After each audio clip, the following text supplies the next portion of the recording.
Salut tout le monde, c'est Béatrice, j'espère que vous allez bien. Aujourd'hui je vous retrouve dans une nouvelle vidéo pour vous parler de l'entretien et de la visite à domicile avec la puéricultrice pour devenir assistante maternelle. Si vous me suivez déjà, vous savez que j'ai déjà fait cette vidéo mais je l'ai malencontreusement supprimée. Du coup je suis obligée de vous la refilmer et de vous la reposter parce que je trouve que c'est une vidéo qui est quand même importante et qui est intéressante. Je sais qu'elle a plu à pas mal de personnes et je pense qu'elle peut en aider plus d'une dans ses démarches pour devenir assistante maternelle. Cette vidéo elle est là pour vous expliquer un petit peu comment se passe l'entretien, quelles sont les questions qui peuvent être posées, comment se passe la visite à votre domicile, à quoi est-ce que vous devez faire attention et comment est-ce que vous pouvez préparer au mieux cet entretien et cette visite. Et cette vidéo a également pour but un petit peu de vous rassurer aussi parce que souvent on se stresse, on s'en fait un petit peu une montagne alors qu'en réalité vous allez voir que ce n'est pas très compliqué et que vous n'avez pas vraiment à vous en faire. Donc je vais vous parler un petit peu de ma propre expérience tout en vous expliquant d'un point de vue général comment est-ce que ça va se passer. Donc pour ma part, il y a eu un entretien au téléphone et non directement en présentiel, comme ça se fait d'habitude, tout simplement à cause du Covid. Voilà, du coup l'entretien s'est fait au téléphone. Il dure à peu près 1h30, il peut même durer 2 heures. Donc si jamais vous le faites au téléphone, prévoyez de vous asseoir, d'avoir fait pipi avant, d'avoir votre bouteille d'eau ou quelque chose. Parce que voilà, ça dure un petit moment et si jamais c'est la personne qui vient chez vous, il y a de grandes chances que ça se fasse en même temps que la visite, mais je ne sais pas si c'est obligatoire ou pas. Voilà, donc en tout cas pour moi c'était un entretien séparé et la visite s'est faite le surlendemain et elle a duré une bonne heure. Ouais, une bonne heure à domicile, sachant que même si j'avais fait l'entretien avant, j'ai quand même eu une ou deux petites questions lors de la visite. Voilà, donc je vais d'abord vous parler de l'entretien et ensuite de la visite. Alors moi, comme je vous l'ai dit, mon entretien s'est fait au téléphone. Il s'est passé avec la puéricultrice, celle qui était là lors de la réunion d'information et qui nous présentait du coup le métier d'assistante maternelle. C'est une puéricultrice qui est vraiment hyper agréable, hyper gentille, à la fois professionnelle et humaine. Enfin vraiment, elle est superbe, je ne pouvais pas rêver mieux. Et donc, elle m'a contactée au téléphone à l'heure prévue et elle m'a posé toute une série de questions. Alors, la toute première, ça va vraiment concerner vous, votre personne, vos coordonnées, votre situation. Donc, elle va vous demander votre âge, si vous fumez ou non, si vous habitez seul ou non, si votre conjoint fume, si vous avez des animaux, Enfin voilà, plein de questions. Moi, elle sait que je suis une maman séparée, donc elle m'a posé des questions sur la séparation. On a parlé également du permis de conduire. Sachez que ce n'est d'ailleurs pas du tout un problème si vous êtes assistante maternelle mais que vous n'avez pas le permis, ce qui est mon cas, enfin bientôt, ce qui sera bientôt mon cas, puisque je n'ai pas encore le permis, à moins que je l'ai d'ici là, et j'espère. Sachez que ce n'est pas un problème, vous n'êtes pas obligé d'avoir le permis de conduire pour être assistante maternelle, sauf peut-être si vous êtes dans un coin très reculé. Dans ce cas-là, peut-être que ça peut être exigé parce que vous allez devoir emmener des enfants à l'école par exemple, mais dans le cas où vous n'avez pas de transport à effectuer en voiture, ce n'est pas du tout un problème. Et moi, étant donné que tout est accessible à pied, en tout cas, ce n'est pas du tout un problème. Voilà, donc déjà des questions générales sur vous, vos coordonnées et compagnie. Et ensuite, il y a eu pas mal de questions qui vont se regrouper en plusieurs catégories. Donc il y a une catégorie que moi je considère comme les droits et devoirs de l'assistante maternelle. Donc on va un petit peu parler du métier, les obligations envers la PMI, envers les parents employeurs, ce genre de choses. On a aussi des questions qui vont concerner le développement de l'enfant, donc vers quel âge est-ce qu'il marche, vers quel âge il a ses premières dents, voilà, des questions un petit peu comme ça. Et ma foi, je crois que c'était à peu près tout. Non, il y a aussi des questions qui vont concerner un petit peu votre façon de travailler et qui sont là qui vont permettre en fait à la puéricultrice de voir si vous avez vraiment réfléchi à votre projet, si vous vous êtes posé un petit peu toutes les questions qu'il fallait en termes d'organisation. Est-ce que vous vous êtes demandé comment vous alliez faire pour aller changer un bébé, si vous avez un petit en même temps à surveiller, ou pour coucher un enfant, si vous en avez un autre à surveiller. Enfin, plein de petites questions comme ça, donc c'est pour ça que c'est très important de bien réfléchir à son projet lorsqu'on souhaite devenir assistante maternelle. Il ne faut pas juste se dire « ouais, allez, pourquoi pas » et puis je me lance comme ça.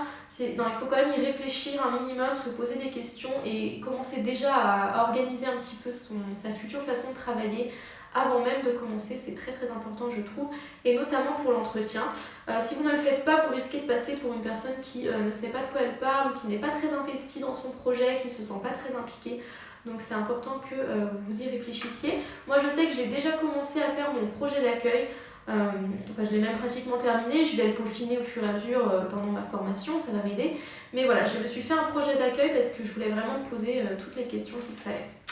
Du coup, je vais vous donner un petit peu chaque question sans trop rentrer dans les détails au niveau des réponses, parce que le but de cette vidéo, c'est pas de répondre à votre place aux questions, c'est tout simplement de vous donner un petit ordre d'idée de ce à quoi vous pouvez vous attendre et de vous aider. Mais sachez que la plupart des questions qui vont vous être posées, ce seront des sujets que vous aurez abordés lors de la réunion d'information. Donc normalement, vous inquiétez pas, il n'y a pas de souci, vous connaîtrez les réponses.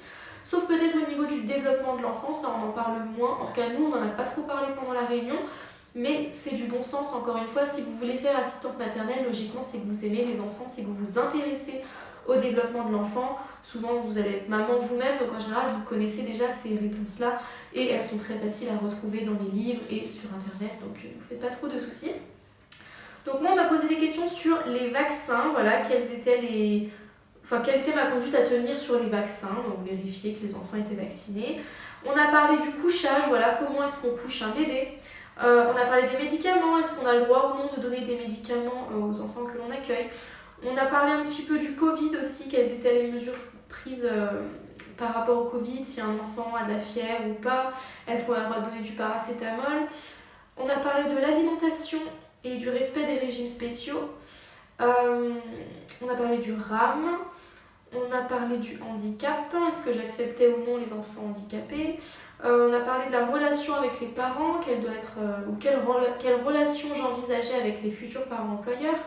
On a parlé de la PMI, voilà, quels sont mes droits par rapport à la PMI, qu'est-ce que la PMI peut entre guillemets faire pour moi, et quels sont mes devoirs envers la PMI aussi. On m'a parlé des signalements, voilà, à partir de quel moment il faut signaler qu'il se passe quelque chose, ou qu'est-ce qui peut mettre la puce à l'oreille par rapport à un enfant et qui pourrait me faire dire là ça me paraît un peu bizarre, je vais le signaler à la PMI dans le doute. On a parlé de ce genre de choses, c'est très important. Ensuite, elle m'a posé quelques questions justement sur le développement de l'enfant, donc à quel âge est-ce qu'il se tient assis, on a abordé la motricité libre d'ailleurs, à quel âge est-ce qu'un enfant marche. On a parlé des repas aussi, comment je prévoyais la prise de repas, en fait, comment je comptais organiser les repas. On a également parlé du sommeil, comment est-ce que je comptais coucher les enfants, des jeux, est-ce que j'avais des espaces de jeux différenciés ou pas. On a parlé du cadre, des limites, des règles, etc. Donc quelles étaient mes règles à moi principales, comment je fais pour les faire respecter, ce genre de choses. Quels sont mes devoirs par rapport à l'enfant, par rapport aux parents, par rapport à la PMI. Elle m'a demandé de décrire un petit peu mon logement, mais sans plus, parce que de toute façon, elle allait le visiter après.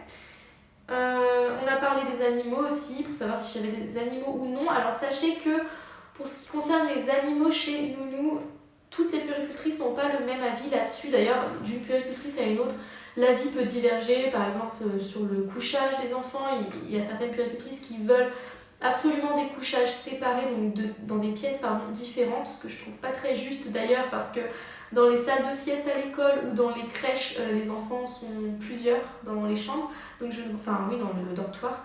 Donc je vois pas pourquoi on imposerait à l'assistante maternelle qui est chez elle d'avoir un logement plus grand et d'avoir un logement avec plus de pièces pour pouvoir coucher les enfants séparément. Je trouverais pas ça très juste, mais il faut savoir qu'il y a des assistantes maternelles qui sont un peu à cheval là-dessus. La mienne préfère qu'il y ait des couchages séparés, mais c'est pas une obligation non plus. Moi, dans tous les cas, heureusement, j'ai prévu le couchage dans une chambre, mais je sais que ma chambre à moi peut éventuellement servir d'un deuxième lieu de couchage si les enfants n'ont vraiment pas le même rythme et que c'est trop compliqué. Dans ce cas, oui, je peux les séparer, mais voilà. Donc il y a des puéricultrices qui vont penser comme ça, d'autres qui vont trouver que c'est bien que les enfants dorment ensemble. Et pour les animaux, pareil, il y en a qui trouvent ça génial, heureusement la mienne, elle trouve que c'est super. Et il y en a d'autres qui ne sont pas pour du tout. Moi, j'ai pas encore d'animaux, donc c'est pas un problème, mais j'avais plutôt envie d'avoir éventuellement un petit chat et des poissons, donc c'est bon à savoir quoi. Donc bref, je m'égare un peu. On a parlé du transport des enfants, on a parlé du matériel aussi. Et ma foi, c'est tout. Voilà, donc on a abordé un petit peu tous ces points-là et ça a duré, comme je vous disais, à peu près 1h30, si je me souviens bien. C'était super intéressant, vraiment il faut le voir comme un moment d'échange, il ne faut pas que vous ayez l'impression d'être vraiment jugé, d'être épié, d'être, ou qu'on essaie de vous piéger. Normalement c'est vraiment pas ça. Après il se peut que vous tombiez sur une puéricultrice beaucoup moins agréable, mais sachez que leur but à elles c'est tout simplement de voir si vous savez de quoi vous parlez, si vous êtes impliqué, si vous avez réfléchi à votre projet, et leur but n'est absolument pas de vous tendre des pièges. Donc ne vous faites pas trop de soucis pour ça. Donc pour préparer cet entretien, déjà je vous conseille d'avoir été très attentive lors de la réunion d'information. Moi je l'avais enregistré, j'avais pris des notes vraiment pour ne rien oublier. Normalement lors de la réunion on vous distribue aussi des petites feuilles qui vont récapituler un petit peu ce qui a été dit. Donc je vous conseille de les lire attentivement, de vous en imprégner. Vous pouvez aussi vous renseigner auprès d'autres assistantes maternelles pour savoir un petit peu comment elles fonctionnent, vous renseigner un petit peu sur la formation, histoire d'avoir pas mal d'informations ici et là. Et puis voilà, sur internet ou dans les livres, vous allez pouvoir trouver plein d'informations également sur ce métier et puis sur le développement de l'enfant en général. Mais voilà, encore une fois, ne vous inquiétez pas, ce ne sont pas des questions pièges et pour la plupart, c'est vraiment juste du bon sens, quoi. Voilà. Donc ça, c'était pour l'entretien. Maintenant, je vais vous parler un petit peu de la visite à domicile. Donc, comme je vous le disais, moi, la visite à domicile, elle s'est faite pratiquement dans la foulée, quoi. Elle s'est faite le surlendemain. Et lors de cette visite, la puéricultrice va venir voir un petit peu votre logement pour savoir s'il est plutôt sécurisé ou non. Elle va vérifier aussi la propreté, mais là, encore une fois, c'est du bon sens. Normalement, vous êtes... Je pense que vous faites tout le ménage chez vous, donc je pense pas qu'il y ait de soucis à ce niveau-là. Mais voilà, bien entendu, n'accueillez pas la puéricultrice avec une montagne de vaisselle dans l'évier et des loulous de poussière partout, hein, mais c'est du bon sens. Puis normalement, que ce soit pour la visite ou n'importe quel autre moment, votre maison n'est pas censée être sale si vous comptez accueillir des enfants. Donc voilà, elle va surtout s'occuper de la sécurité de votre logement, voir un petit peu s'il y a la place aussi pour que les enfants puissent s'épanouir, pour qu'ils puissent jouer, voir un petit peu quels sont vos espaces de couchage aussi, comment vous avez pensé tout ça. Normalement, vous n'êtes pas obligé d'avoir déjà acheté toutes vos sécurités, vous êtes encore moins obligé d'avoir tout votre matériel de puériculture, les chaises hautes, les matelas allongés, tout ça. Vous n'êtes pas du tout obligé de tout avoir tout de suite. En tout cas, nous, elle nous l'avait bien dit dès le début, dès la réunion, ne vous précipitez pas, voilà. Mais moi, c'est vrai que j'avais voulu quand même commencer à sécuriser, donc j'avais acheté les barrières par exemple, les entrebailleurs pour les fenêtres, les blocs-portes.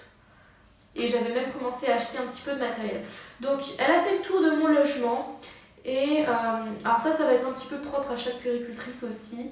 En gros, elle est censée vérifier que les enfants que vous accueillerez seront en sécurité, que vous serez en mesure de pouvoir les surveiller tout le temps et que ils vont pouvoir se coucher de manière sécurisée. Moi je vous ai fait une vidéo home tour, donc je vous montrais à quoi ressemblait mon appartement en tant que future assistante maternelle. Donc si jamais vous voulez aller le voir, ça peut peut-être vous donner des idées de comment l'aménager. Mais pour faire simple, dans mon salon qui sera l'espace d'accueil principal, puisque c'est là qu'on prendra les repas, c'est là que les enfants joueront, c'est là qu'on lira et c'est également là que je changerai les enfants. Il y a 2 fenêtres, donc avec des rebords de fenêtres quand même suffisamment hauts pour que les enfants montent dessus. Du coup, j'ai mis des entrebailleurs comme ça. Même si un enfant arrive à ouvrir, il peut ouvrir que de ça et donc il ne peut absolument pas passer et tomber par la fenêtre. J'ai aussi mis un bloc-porte au niveau de la porte du salon pour que les enfants ne puissent pas en sortir, parce que s'ils en sortent, ils ont accès au bas de l'escalier. Et le fait d'avoir mis ce bloc-porte, ça m'a permis de ne pas avoir besoin de mettre une barrière en bas de l'escalier. Donc ça, je suis très contente. Voilà pour ça. Si jamais ils ont besoin d'aller aux toilettes, étant donné que mes toilettes sont entre l'escalier et la porte du salon, eh bien moi je me place devant l'escalier de toute façon pour surveiller à la fois les enfants qui sont encore au salon et à la fois celui qui est aux toilettes, et du coup personne ne peut monter. Donc voilà, j'ai pas eu besoin de mettre une barrière en bas de l'escalier. Par contre j'en ai mis une en haut. J'ai pas eu besoin de mettre de protection au niveau des coins de table parce que j'ai pas de meubles sur lesquels les enfants peuvent se cogner, voilà, j'ai pas de meubles à une hauteur critique si on veut. J'ai mis par contre une barrière de sécurité au niveau de l'entrée de la cuisine parce que j'ai une porte coulissante en fait qui sépare mon salon de ma cuisine. D'ailleurs je vais bloquer cette porte pour que les enfants ne se coincent pas les doigts. La puéricultrice m'a dit non, franchement, normalement c'est pas nécessaire, vous allez simplement leur dire de pas jouer avec. Mais moi c'est vrai que ça me rassure, donc pour pas m'embêter je mettrai un bloc-porte quand même. Mais donc elle m'a dit la barrière de sécurité c'est très bien, comme ça au moins vous n'êtes pas obligé de sécuriser toute votre cuisine. il y a une barrière, donc ils ne peuvent pas y aller, puisque nous on ne mangera pas dans la cuisine, on mangera dans le salon. Mes repas seront déjà prêts, donc j'aurai plus qu'à aller les chercher dans la cuisine pour les emmener, pour l'emmener dans le salon. Et elle m'a dit, si un jour vous voulez faire une activité cuisine avec les enfants, c'est tout à fait possible aussi. Vous êtes avec eux, vous êtes à côté, donc il n'y a pas de souci. Vous n'aurez pas besoin de sécuriser votre cuisine, dans la mesure où mes tiroirs, par exemple, ils sont assez durs à ouvrir déjà de base, donc j'ai pas besoin de mettre des blocs portes à ce niveau-là. Mais ça va être à voir selon votre domicile à vous. Moi, ce que je vous dis là, c'est pour mon logement à moi, mais ça va vraiment différer d'un logement à un autre. Donc, moi, ce que je vous conseille pour préparer cette visite, c'est d'entrer chez vous et de regarder vraiment avec un œil critique tout ce qui pourrait être dangereux. Donc vraiment, voilà. Mais ça, encore une fois, vous allez en parler en réunion d'information. Et puis, c'est beaucoup de bon sens aussi. Donc, regardez tout ce qui est fenêtres, escaliers, produits ménagers, produits dangereux, produits coupants, produits brûlants. Donc, le four, pareil. Elle m'a demandé de vérifier si mon four était une porte froide ou non. Si jamais un jour je fais une activité cuisine avec eux, étant donné que mon four est bas, c'est important qu'ils ne viennent pas se brûler les doigts. On a parlé des prises aussi. Donc moi, vous savez, c'est des prises à ellipse qui sont aux nouvelles normes et du coup, normalement, les enfants ne peuvent pas mettre les doigts dedans. Mais elle m'a dit, c'est vrai que vous en avez quand même pas mal des prises. Au début, elle m'a dit, bon, il n'y a pas de souci, elles sont aux normes, vous n'avez rien à faire. Puis finalement, elle est revenue un peu après, elle m'a dit, c'est vrai que vous en avez beaucoup, ça peut être tentant qu'ils mettent les doigts. Dans le doute, mettez des cache-prises. Au moins, vous êtes sûr de ne pas être embêté. Mais il y a certaines prises qui sont dans des coins et elle m'a dit, vous n'êtes pas obligé de mettre des cache-prises partout. Si c'est des cache-prises que vous pouvez un petit peu cacher ou dont vous pouvez barrer l'accès par un meuble ou par une caisse de jouets ou quoi, dans ce cas, faites-le et ne mettez les cache-prises que là où vous n'avez entre guillemets pas le choix. Vous voyez, elle est vraiment super, cette puéricultrice, elle est très conciliante, mais à la fois très professionnelle.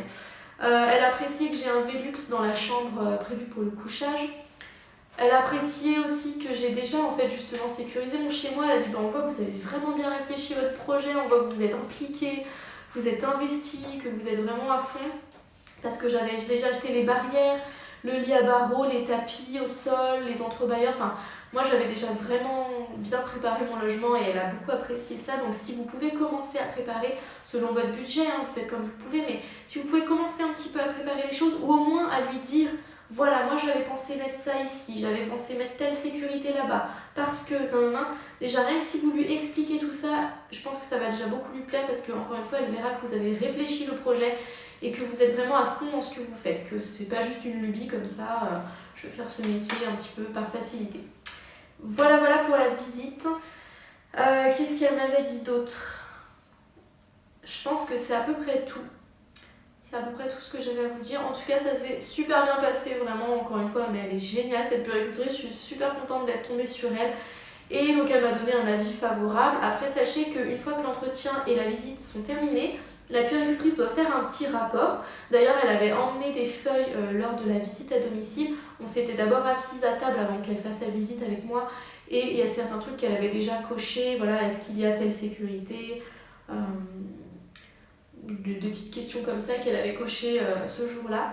Et donc après, elle fait sa petite évaluation, son petit rapport, et elle l'envoie en commission pour valider ou non la demande d'agrément. Donc la demande d'agrément, vous l'avez déjà envoyée, souvenez-vous, après la réunion d'information, vous aviez reçu le papier de demande, vous l'aviez rempli, vous aviez fait la visite médicale et confirmé les vaccins pour joindre ces documents à la demande et vous aviez tout envoyé.